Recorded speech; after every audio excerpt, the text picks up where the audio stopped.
Hi everyone, welcome to indie broods. क्या घी पीने से नॉर्मल डिलीवरी आसान हो जाती है? क्या कैस्टर ऑयल पीने से लेबर नेचुरली इंड्यूस हो जाता है? और किस तरह से पुश करना होता है ड्यूरिंग लेबर? ऐसे ही इंटरेस्टिंग और वियर्ड सवालों के बारे में हम डिस्कस करेंगे आज की इस वीडियो में। और आज की वीडियो में ये स्पेशल मेंबर भी स्टार कर रहे हैं क्योंकि आज ये बहुत ही परेशान कर रहा था, तो मैंने सोचा आज की इस वीडियो में इसको ले ही लूँ। तो चलिए शुरू करते हैं आज का वीडियो। पर मैं आपको एक और बात बता दूं कि वीडियो के एंड में मैं आपसे शेयर करूंगी अपना खुद का प्रेगनेंसी का एक्सपीरियंस, नॉर्मल डिलीवरी का एक्सपीरियंस। तो मेक श्योर आप इस वीडियो को पूरी एंड तक देखें। और वीडियो शुरू करने से पहले जाके चैनल को सब्सक्राइब करें और हमें इंस्टाग्राम पे भी फॉलो करें। तो चलिए शुरू करते हैं आज का स्पेशल वीडियो।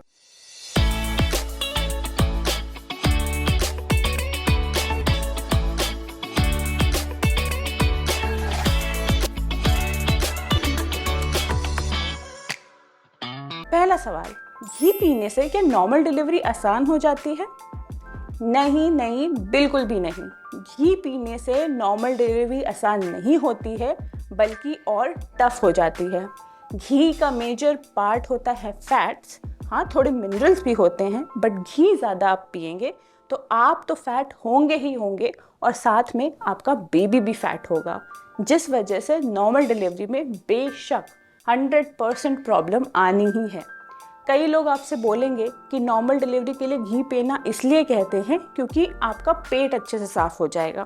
तो उसके लिए पहली बात तो ये, आप जैसे ही एडमिट होंगे डॉक्टर के पास डिलीवरी के लिए, तो वो आपको एनिमा देते हैं, तो जिससे पेट आराम से खाली हो जाता है। सेकेंड, अगर आप ये बोलेंगे कि मुझे कुछ नेचुरल वे चाहिए जिससे मैं पेट साफ कर सकूं, तो बहुत ही और भी तरीके हैं। बिना घी पिए हुए आप इसबगोल की भीसी ले लो, आप गर्म पानी ले लो, और भी बहुत सारी तरीके हैं। बट घी तो एक ऑप्शन नहीं है क्योंकि घी तो आपको फैट बनाएगा ही बनाएगा 100%। तो घी मत लेना प्लीज़। दूसरा सवाल, क्या कैस्टर ऑयल पीने से लेबर नेचुरली इंड्यूस होता है? बिल्कुल भी नहीं, बिल्कुल गलत है। कैस्टर ऑयल पीने से आपका पेट अपसेट होगा, आप अनईजी फील करोगे, और लेबर के टाइम में जिसमें बहुत ज़्यादा एनर्जी चाहिए होती है, आपका फोकस चाहिए होता है, वो ही नहीं रहेगा, तो आप लेबर फेज़ में आराम से डिलीवरी कैसे करोगे? तो कैस्टर ऑयल मत लेना। तीसरा सवाल, अम्बिलिकल कॉर्ड अगर बेबी के गले में आई है तो एक ही ऑप्शन बचता है, वो है सी सेक्शन का। तो शुरुआत में और अगर प्रेगनेंसी के मिड में स्कैन्स में आया है कि अम्बिलिकल कॉर्ड बच्चे के गले में है, तो बच्चा, आपको जैसे पता है कि बच्चा एमनियोटिक फ्लूइड में तैरता रहता है। कभी गले में कॉर्ड दिखेगी किसी स्कैन में, किसी स्कैन में नहीं दिखेगी। मेरे भी स्कैन रिपोर्ट्स में ऑल्टरनेटिवली हमने देखा था कि गले में कॉर्ड दिख रही है, बट वो टुवर्ड्स द एंड आराम से निकल गया। तो ऐसी कोई भी दिक्कत की बात नहीं है। पर अगर ऐसा हो कि टुवर्ड्स द एंड आपको दिख रहा है कि कॉर्ड बेबी के गले में है, तो इसमें कोई भी स्ट्रेस लेने की बात नहीं है। आप मोटिवेटेड रहो, डॉक्टर जैसा बोलेगी आप उन पे रिलाई करो, और जो भी डिलीवरी का ऑप्शन वो सजेस्ट करेंगी उसके साथ हैप्पीली जाओ। तो इसमें कोई भी स्ट्रेस लेने की बात नहीं है। अगला सवाल, कि अगर आपकी स्कैन रिपोर्ट्स में आया है कि बेबी ब्रीच पोजिशन में है, तो सी सेक्शन ही एकमात्र उपाय है। तो ऐसा नहीं है। शुरुआत में अगर आया है या बीच में आया है कि ब्रीच बेबी है, तो आप एक्सरसाइजेस करो, आप एक्टिव रहो। बेबी एमनियोटिक फ्लूइड में है, वो अपनी पोजीशन चेंज भी कर सकता है। टुवर्ड्स द एंड अगर बेबी ब्रीच पोजीशन में दिख रहा है तो हाँ, सी सेक्शन के साथ जाना पड़ेगा। बट अगेन, आपको स्ट्रेस लेने से तो कोई फ़ायदा नहीं होगा। आप हमेशा ट्राई करो, जितना ज़्यादा हो सके मोटिवेटेड रहो और हैप्पी रहो। तो अगला और बहुत बड़ा सवाल, लेबर के टाइम पे पुश कैसे करना होता है? तो जब आपको कॉन्ट्रैक्शंस आएंगे, जब आपको नेचुरली लेबर आएगा या लेबर इंड्यूस किया जाएगा, तो कॉन्ट्रैक्शंस के टाइम पे आपको एक नेचुरल अर्ज आएगी टू पुश। पुश करने से पहले आप एक डीप ब्रेथ लें और वाइल पुशिंग होल्ड करें। ये ब्रीदिंग एक्सरसाइज, ब्रीदिंग टेक्निक कैसे होनी चाहिए उसके बारे में मैंने एक डिटेल में वीडियो बना रखी है, जो मैं यहाँ पे आई बटन पे लिंक करूँगी। उसमें और भी सारी एक्सरसाइजेज हैं जो आपको नॉर्मल डिलीवरी में हेल्प करेंगी, तो मेक श्योर आप वो चेकआउट करें। नेक्स्ट, जब भी कॉन्ट्रैक्शन आएगा आपको पुश करना है। अब आपने मूवीज़ में देखा होगा कि पुश करते समय विमेन जनरली बहुत ज़्यादा चिल्लाती हैं। तो एक टिप जो मैं अपने खुद के एक्सपीरियंस से आपके साथ शेयर कर रही हूँ वो ये है कि वाइल पुशिंग आप बहुत ज़्यादा चिल्लाइए नहीं। वो जो चिल्लाने में एनर्जी जा रही है वो आप फोकस करें कि आप पुश करते टाइम लगाएं। उससे क्या होगा, एक तो आपका दर्द से फोकस हटेगा, आपका फोकस जाएगा पुश करने में, ताकि ये पुश जो है बहुत ज़्यादा बेनिफिशियल होगा बेबी को बाहर निकालने में नेचुरली। तो ये टिप आप ज़रूर ध्यान रखना। तो ये थे कुछ सवाल जो कि जनरली सबके मन में आते हैं towards pregnancy and towards their time of delivery. अब जैसे मैंने आपसे प्रॉमिस किया था, मैं आपसे शेयर करने जा रही हूँ अपना खुद का नॉर्मल डिलीवरी का एक्सपीरियंस। मैं अपने 37th वीक में थी और उस समय हमें डॉक्टर ने एडवाइस कर रखा था कि नेक्स्ट मंडे मुझे फील्ड से जाना है अल्ट्रासाउंड के लिए और उसकी रिपोर्ट को देखते हुए मुझे अगले दिन लेबर इंड्यूस किया जाएगा और तब मैं डिलीवर करूँगी। बट हुआ क्या कि 11th को मुझे ऑल ओवर माई बॉडी थोड़ी बहुत इचिंग हो रही थी। इचिंग बहुत ही एक्सट्रीम नेचर की नहीं थी, बट फिर भी पूरी बॉडी में इचिंग हो रही थी। पहले तो मैंने इग्नोर किया कि प्रेगनेंसी में होती है, बट जब पूरी बॉडी में होने लगी तो मुझे थोड़ा सा डाउट हुआ। अब रात को नींद खुलती है कि आपको बहुत बार बाथरूम जाना होता है, पानी पीना होता है और लेग क्रैम्प्स होते हैं, तो मेरी भी नींद खुली। तो जब मेरी नींद खुली तो मैंने आर्टिकल्स पढ़ना शुरू किए। एक आर्टिकल था जिसमें सिमिलर कंडीशन था और उसमें बताया था उस लेडी ने कि उसकी डॉक्टर ने उसको एडवाइस किया था तुरंत LFT टेस्ट करवाने के लिए। LFT टेस्ट ज़रूरी था क्योंकि इस कंडीशन में बहुत बार स्टिल बर्थ के भी चांसेस होते हैं, ऐसा लिखा हुआ था उस आर्टिकल में। तो ये सुन के तो मैं बिल्कुल ही दंग रह गई थी और उस समय रात के 2:30-3 बज रहे होंगे। मैंने उसी टाइम अपने डॉक्टर को व्हाट्सएप किया कि I am feeling like this. Next day उनका रिप्लाई आया कि नहीं, ये नॉर्मल नहीं है, आप अपना जाके LFT टेस्ट करवाओ। LFT टेस्ट के रिपोर्ट के रिजल्ट्स आए और उसमें जो वैल्यू विदिन 100 होनी चाहिए थी, आप मानोगे नहीं, वो 500 क्रॉस कर रही थी। ये सुन के मैं और मेरे हस्बैंड दोनों ही शॉक में आ गए थे। तो शाम के 6 बज रहे होंगे और मेरी डॉक्टर ने मुझे एडवाइस किया कि एक ऑनलाइन कंसल्टेशन करते हैं व्हाट्सएप के थ्रू। तो 6 बजे उन्होंने मुझे व्हाट्सएप किया कि आज जैसे 12th है तो 12th की ही नाइट में जाके आपको एडमिट हो जाना है, लाइक 11:15 बजे एडमिट हो जाना है। एंड 13th को हम ट्राई करेंगे कि डिलीवर हो जाए बेबी। तो ये बहुत ही ज़्यादा शॉकिंग था हमारे लिए, मेरे हस्बैंड के लिए, हमारी पूरी फैमिली वालों के लिए। तो हमने ये न्यूज़ सबके साथ शेयर की और रात में 8-9 बजे ये सब हमने सबके साथ बताया। डिनर विनर खा के सब लेटने गए, सब सोने गए। बट मैं और मेरे हस्बैंड बहुत ज़्यादा एंग्शियस थे, तो हमने ट्राई किया कि ये एंग्जाइटी में और स्ट्रेसफुली तो नहीं निकालेंगे ये पीरियड। तो हम लोग जाके जुम्बोस डेजर्ट्स देखने लगे ताकि वो वाला टाइम बहुत ही अच्छे से और हैप्पीली निकले। तो वो टाइम बहुत अच्छे से निकला, बहुत हैप्पीली निकला। रात में 11:15 बजे तक हम लोग हॉस्पिटल पहुँचे। हॉस्पिटल पहुँचते ही नेगेटिविटी पे नेगेटिविटी, जाते ही एक फैमिली पूरी रो रही थी, फ्रेंड्स रो रहे थे क्योंकि एक बच्चे की डेथ हो गई थी। फिर जब मैं एडमिट हुई तो वहाँ पर जाके हमें पता चला कि मेरे जो नेक्स्ट वाले बेड में जो लेडी थी उसका बहुत ही ज़्यादा अगली मिसकैरेज हुआ था। तो हमने ट्राई किया कि उस नेगेटिविटी से अपने आप को दूर रखें। तो जब तक मैं एडमिट थी, my husband was giving his corona test, क्योंकि हमने पहले ही डॉक्टर से बात कर रखी थी क्योंकि डिलीवरी के टाइम पे मुझे चाहिए कि हस्बैंड मेरे साथ रहें, तो इसलिए उनका कोरोना टेस्ट करवाना ज़रूरी था।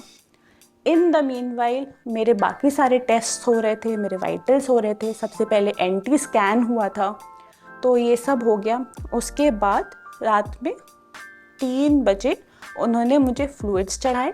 फ्लूइड्स के बाद उन्होंने मुझे इंड्यूस किया मतलब कि वो सारी दवाइयाँ चढ़ाई जिससे लेबर नेचुरली नहीं, मेडिकली इंड्यूस होता है। तो लेबर इंड्यूस किया गया मुझे मेडिकली और रात में 3-3:30 बजे मुझे थोड़े बहुत पेन्स होने लगे।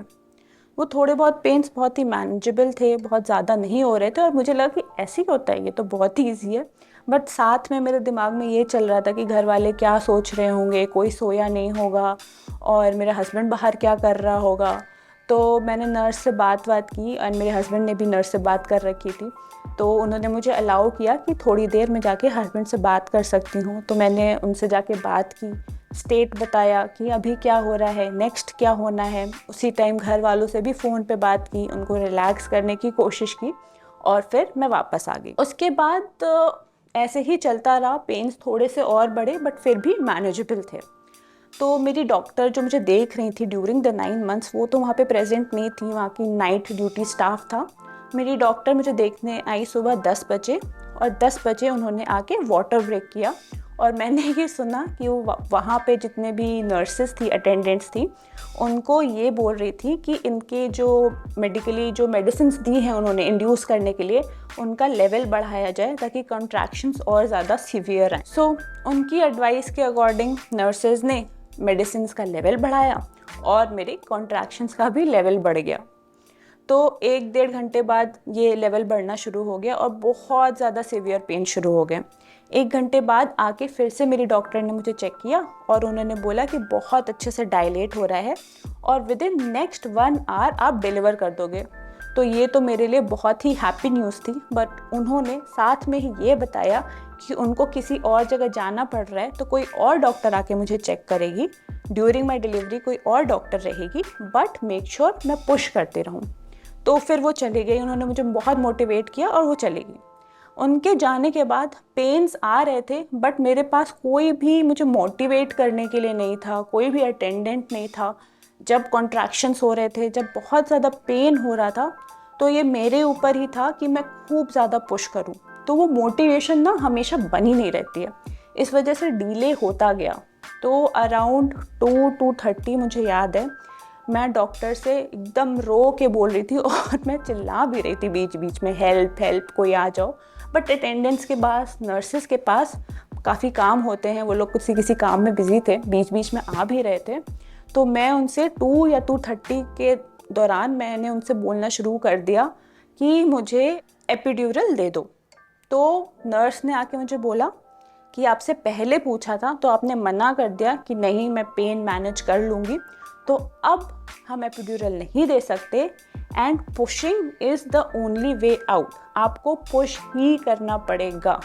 तो मैंने हिम्मत बांधी, जब कॉन्ट्रैक्शंस आ रहे थे तो मैं पुश कर रही थी, 1-2 कॉन्ट्रैक्शन मैंने जाने दिए क्योंकि इतनी ज़्यादा हिम्मत भी नहीं बन रही थी। और फिर उसी बीच में क्या हुआ, डॉक्टर्स ने देखा कि बेबी उतने अच्छे से डिसेंड नहीं कर रहा है, तो फिजियोथेरेपिस्ट आए थे, उन्होंने मुझे वहीं पे स्क्वाट्स कराए, लंजेस कराए, जो जिम बॉल होती है वो भी वहीं पे मौजूद थी, उसके ऊपर जंप कराया, अच्छे से वॉक कराया। और मैं बता दूं ये सब तब हो रहा था जब मैं एक्सट्रीम पेन में थी। तो इसीलिए मैं आपसे शुरुआत से कहते आई हूँ कि आप एक्सरसाइज करो। मैंने शुरुआत से एक्सरसाइज की थी, इसीलिए उस टाइम उस एक्सट्रीम पेन में भी ये एक्सरसाइजेस मैं कर पाई थी और इसी की वजह से बेबी भी नॉर्मली डिसेंड करना शुरू कर दिया था।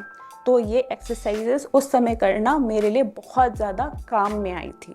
तो ये करते करते 2:45 बज गए थे और फिर उसके बाद डॉक्टर, जो दूसरी डॉक्टर थी, उन्होंने आके चेक किया। उन्होंने बोला कि पूरा 10 सेंटीमीटर्स डायलेट हो चुकी हूँ मैं और अब टाइम आ गया है डिलीवरी रूम में जाने का। तो डिलीवरी रूम में जाते जाते भी मैं पैदल चल के गई थी इन दैट पेन, और बीच में जब भी कॉन्ट्रैक्शंस आ रहे थे मैं नर्स को कस के पकड़ ले रही थी, वो भी मुझे बहुत सपोर्ट कर रहे थे। और फिर मैं जाके डिलीवरी रूम में गई। डिलीवरी रूम में वो सारा अपना सेटअप कर रहे थे, कॉन्ट्रैक्शंस आ रहे थे तो मैं पुश कर रही थी। और उसी टाइम जब बेबी का हेड दिखने लग गया था तो डॉक्टर्स ने बोला कि अब जाके आप हस्बैंड को बुला सकते हो। मैंने देखा कि मेरे हस्बैंड आ रहे हैं और उनको बोला गया कि आप पीछे सर की तरफ आ जाओ। तो मुझे बहुत ही ज़्यादा रिलैक्सेशन मिला, एक कंफर्ट की फीलिंग आई। उन्होंने भी मुझे बहुत अच्छे से मोटिवेट किया एंड मैं 3 बजे गई थी डिलीवरी रूम में and by 3:38 I had a baby boy. तो जैसे ही डॉक्टर ने मुझे बताया वैसे ही आई वॉज वेरी हैप्पी। तो बेबी को सबसे पहले नियोनेटोलॉजिस्ट डॉक्टर ने लिया, उसके सारे इनिशियल टेस्ट किए और फिर सबसे पहले उन्होंने खुद ही बोला कि ये सबसे पहले मदर के पास जाएगा। मेरी चेस्ट पे उसको रखा 2-3 मिनट एंड वो फेस मैं बिल्कुल कभी भी नहीं भूल सकती हूँ, that he was looking directly at me. And वो मोमेंट ऐसा था कि आपको नहीं समझ में आएगा कि आप हंस रहे हो, आप रो रहे हो, आप क्या बोल रहे हो, आपको कुछ नहीं समझ में आएगा। पर वो चेहरा मैं कभी नहीं भूल सकती हूँ, and it is the happiest moment of my life till now. तो ऐसे करके मेरी नॉर्मल डिलीवरी हो गई। फिर वो बेबी को ले गए उसकी क्लीनिंग करने के लिए। मेरे हस्बैंड बाहर जाके सबके साथ हैप्पी न्यूज़ शेयर कर रहे थे। एंड डिलीवरी होते ही सारे पेन्स चले गए, सारी बॉडी की इचिंग चली गई, कुछ पेन नहीं, कुछ नहीं। बस मेरे मन में यही था कि मैं कब इस वार्ड से बाहर निकलूं, सबसे जाके मिलूं, अपने बेबी से जाके मिलूं। So it was a very happy and a positive experience for me. तो इसी एक्सपीरियंस की वजह से मैं आपके साथ ये सारी वीडियो शेयर करती हूँ, चाहे वो खाने के ऊपर हो, चाहे वो ट्राइमेस्टर वाइज जो भी मैंने वीडियोस बनाई हैं वो हो, चाहे वो एक्सरसाइजेस के ऊपर वीडियो हो, जो मेरी टिप्स हैं स्लीपिंग के ऊपर, जो रेमेडीज़ हैं आपको स्ट्रेस फ्री रखने के लिए। आप मेक श्योर करें आप वो सारी एक्सरसाइजेस की वीडियो और बाकी सारी वीडियोस जाके ज़रूर चेकआउट करें, क्योंकि वो मुझे खुद को हेल्प की थी। एंड मेरी और भी बहुत ज़्यादा कॉम्प्लिकेशंस थी during through out the pregnancy. तो आई एम श्योर कि अगर ये सारी छोटी छोटी चीज़ें आप अपनी लाइफ में इनकलकेट करोगे, आप अपनी प्रेगनेंसी फेज में लेके आओगे, तो ये आपको 100% बिल्कुल बेनिफिट करेंगी। और मेरी तरह ही आपका भी प्रेगनेंसी फेज बहुत ही हैप्पीली जाएगा और आपका भी एक पॉजिटिव नेचुरल बर्थ एक्सपीरियंस होगा। तो मुझे बताइए आपको ये वीडियो कैसा लगा, और आपके कुछ और भी सवाल हैं तो प्लीज़ हमसे शेयर करिए हमारे कमेंट सेक्शन में। ये वीडियो को ज़्यादा से ज़्यादा शेयर करें, वीडियो को लाइक करें, हमारे चैनल को जाके सब्सक्राइब करें और बेल नोटिफिकेशन आइकन ज़रूर दबा दें। और साथ ही हम अब इंस्टाग्राम पे भी अवेलेबल हैं, तो हमें जाके इंस्टाग्राम पे भी ज़रूर फॉलो करें। So thank you so much for watching this video and have a happy pregnancy.